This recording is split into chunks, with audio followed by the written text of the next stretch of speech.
Hello friends, welcome to secret of சமையல். இன்னைக்கு நம்மளோட சேனலில் நாம் பார்க்க போகிறது ஒரு சென்னை ஸ்ட்ரீட் ஸ்டைல் ரெசிபி. இது வந்துட்டு சுண்டல் வடை. எப்படி நார்த்தில் வந்துட்டு சேட்டெல்லாம் ஃபேமஸோ அந்த மாதிரி நம்ம சென்னையில் ரொம்ப ஃபேமஸான இந்த சுண்டல் வடை செம்ம டேஸ்ட்டாக இருக்கும். அதை தான் நம்ம இன்றைக்கி பண்ண போகிறோம். சரி வாங்க வீடியோக்குள்ளே போயிடலாம். டிலே பண்ணாமல் இந்த சூப்பரான சுண்டல் வடை எப்படி செய்யலாம் அப்படின்னு பார்க்கலாம் வாங்க. ஒரு 100 கிராம் பட்டாணி, இது வந்து மஞ்சள் பட்டாணி. இதை வந்துட்டு காலையிலே ஊற போட்டிருக்கேன். இப்போ ஈவினிங் செய்கிறீங்க அப்படின்னா ஒரு 8 மணி நேரம் முன்னாடி ஊற போட்டுருங்க. இப்போ வந்துட்டு நல்லா ஊறி இருக்குது பட்டாணி. அதே மாதிரி கடலைப்பருப்பு ஒரு டம்ளர் அளவுக்கு கடலைப்பருப்பையும் நான் வந்துட்டு ஊற போட்டிருக்கேன். கடலைப்பருப்பு கொஞ்சம் லேட்டாக ஊற போட்டிங்கன்னா போதும். நல்லா ஊறினாலும் ஒன்றும் தப்பில்லை, நல்லா தான் இருக்கும். ஊற வச்ச பட்டாணியை வந்துட்டு ப்ரெஷர் குக்கரில் மாற்றிடுங்க, தண்ணியை வடிச்சிட்டு. இதில் பட்டாணி முழுகிற அளவுக்கு நம்ம தண்ணி சேர்த்திக்கலாம். கொஞ்சம் அதிக தண்ணி சேர்த்தினாலும் ஒன்றும் தப்பில்லை, நமக்கு எப்படியும் தண்ணி தேவைப்படும் அந்த கிரேவி மாதிரி செய்கிறதுக்கு. இப்போ இந்தளவுக்கு தண்ணி விட்டுருக்கேன். இப்போ இதை அடுப்பில் வச்சு ஒரு 10 விசிலுக்கு நம்ம ப்ரெஷர் குக் பண்ணிக்க போகிறோம். இதுக்கு ஒரு சட்னி ரெடி பண்ண போகிறோம். அதுக்கு வந்துட்டு நல்ல ஒரு கையளவுக்கு புதினா தலை எடுத்து வச்சுக்கோங்க. கொஞ்சமாக கொத்தமல்லி தலை, காரத்துக்கு தேவையான அளவுக்கு மிளகா, நான் ஒரு 2 மிளகா எடுத்துருக்கிறேன். ஒரே ஒரு பல்லு பூண்டு, கொஞ்சமாக தேங்காய், ஒரு 2 டேபிள் ஸ்பூன் அளவுக்கு தேங்காய். இப்போ இது எல்லாத்தையும் மிக்சியில் சேர்த்திக்கலாம். தேவையான அளவுக்கு உப்பு சேர்த்திக்கோங்க. இது கொஞ்சமாக தண்ணி விட்டு அரைச்சி எடுத்துக்கலாம் சட்னியாக. சட்னி ரெடி ஆகிடுச்சு. இது ஒரு கிண்ணத்துக்கு மாற்றிடலாம். இப்போ பட்டாணியை ஒரு 10 விசில் விட்டு எடுத்தாச்சு. பார்த்தீங்கன்னா தெரியும், நல்லா வெந்துருச்சு. இந்த மாதிரி நல்லா வெந்திருக்கணும், இந்த மாதிரி சாஃப்டாக. ஒரு வடச்சட்டி அடுப்பில் வச்சுருக்கேன். அதில் கொஞ்சமாக எண்ணெய் விட்டுக்கலாம். எண்ணெய் சூடானதும் கொஞ்சமாக வெங்காயம் சேர்த்திக்கலாம்.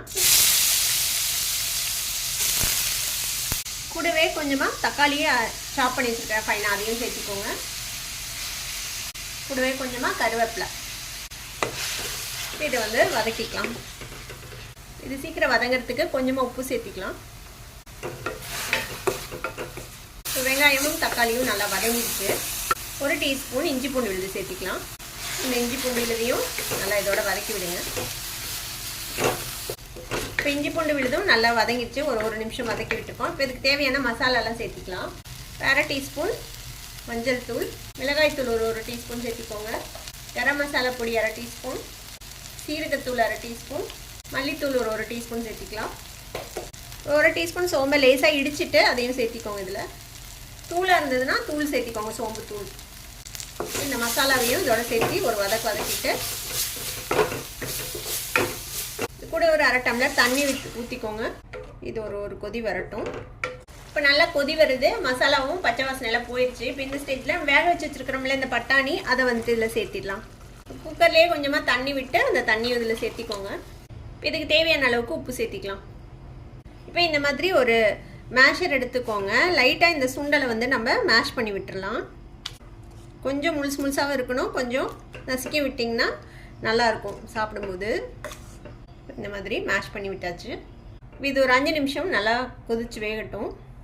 உப்பு காரம் செக் பண்ணிக்கோங்க, தேவைப்பட்டால் நீங்கள் வந்து சேர்த்திக்கலாம். இப்போ நல்லா கொதிச்சிருச்சு.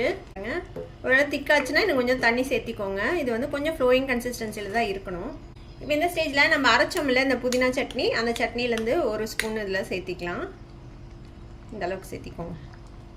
இது கூடவே கொஞ்சமாக நறுக்கின கொத்தமல்லி தலை, கொஞ்சமாக புதினா தலை இது சேர்த்தி நல்லா கலந்து விட்டு ஒரு கொதி வந்தோடனே நம்ம ஆஃப் பண்ணிட வேண்டியதுதான்.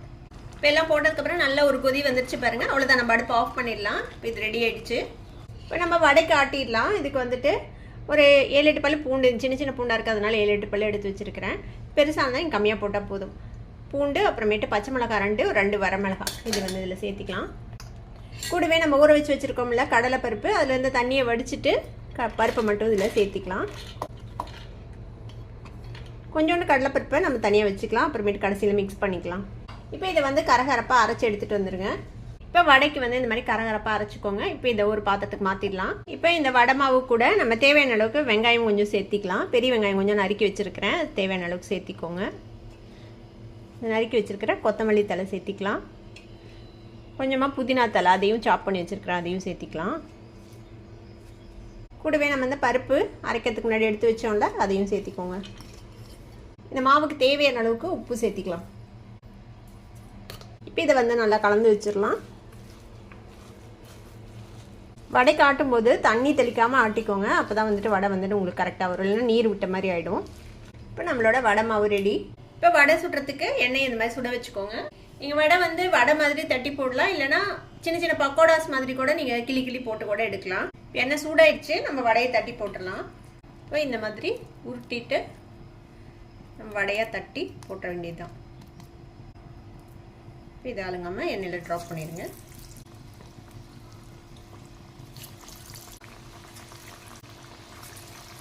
கொஞ்சம் நேரம் வெந்ததுக்கப்புறம் நம்ம அடுத்த சைடு டர்ன் பண்ணி போடலாம். இந்த மாதிரி 2 சைடும் டர்ன் பண்ணி போட்டு நல்லா கோல்டன் கலரில் வடையை சுட்டு எடுக்க வேண்டியதுதான். மீடியம் ஃப்ளேம்லேயே வச்சுக்கோங்க. இப்போ பாருங்கள் வடை நல்லா பொன்னிறமாக ஃப்ரை ஆகிடுச்சு. இப்போ இதை எடுத்துடலாம் எண்ணெயிலேருந்து. இந்த வடையை ஒரு டிஷ்யூ பேப்பர் மேலே வச்சிடலாம். இப்போ எல்லாமே ரெடி ஆகிடுச்சு. இப்போ இதை எப்படி சர்வ் பண்ணலாம் அப்படின்னு பார்க்கலாம்.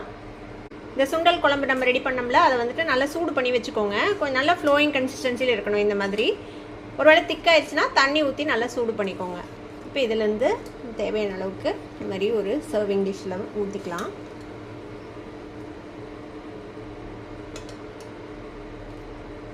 இப்போ நம்ம ரெடி பண்ண வடை இருக்குதுல்ல, அதை வந்துட்டு இதில் இந்த மாதிரி பீஸாக பிச்சு போட்டுக்கோங்க. ஒரு பிளேட்டுக்கு 2 வடை போட்டிங்கன்னா சரியாக இருக்கும். பிச்சு போட்டு இதுக்கு மேலே நம்ம ரெடி பண்ணி வச்சுருக்கிற இந்த சட்னி இருக்குதுல்ல, அதுலேருந்து ஒரு ஸ்பூன் எடுத்து மேலே அப்படியே ஸ்ப்ரிங்கிள் பண்ணி விட்டுடலாம். இதுக்கு மேலே கொஞ்சமாக பச்சை வெங்காயம் தேவையான அளவுக்கு போட்டுக்கோங்க. உங்களுக்கு வெங்காயம் கூடவே கொஞ்சமாக கொத்தமல்லி தழை. அவ்வளோதான். இது ஸ்பூன் போட்டு கொடுத்தீங்கன்னா யாருமே இது வேணான்னு சொல்ல மாட்டாங்க. ரொம்பவே ஹெல்த்தியான ஒரு ஈவினிங் டைமில் சாப்பிட்றதுக்கு, இல்லை ஒரு டின்னர் கூட நீங்கள் வச்சு சாப்பிடலாம். ரொம்பவே நல்லாயிருக்கும். கண்டிப்பாக உங்கள் எல்லாத்துக்குமே பிடிச்சிருக்கும். ட்ரை பண்ணி பாருங்கள். ட்ரை பண்ணி பார்த்துட்டு எப்படி இருந்தது அப்படின்னு கமெண்ட்ஸில் ஃபீட்பேக் கொடுங்க. இந்த வீடியோ உங்களுக்கு பிடிச்சிருந்ததுன்னா சப்ஸ்கிரைப் பண்ணுங்கள். பக்கத்தில் இருக்கிற பெல் ஐக்கானை கிளிக் பண்ணுங்கள். அப்போ தான் ஃபியூச்சர் நோட்டிஃபிகேஷன்ஸ் உங்களுக்கு உடனே வந்து சேரும். லைக் பண்ணுங்கள், ஷேர் பண்ணுங்கள். தேங்க்யூ ஃபார் வாட்சிங் வீடியோ வியூவர்ஸ். Bye bye.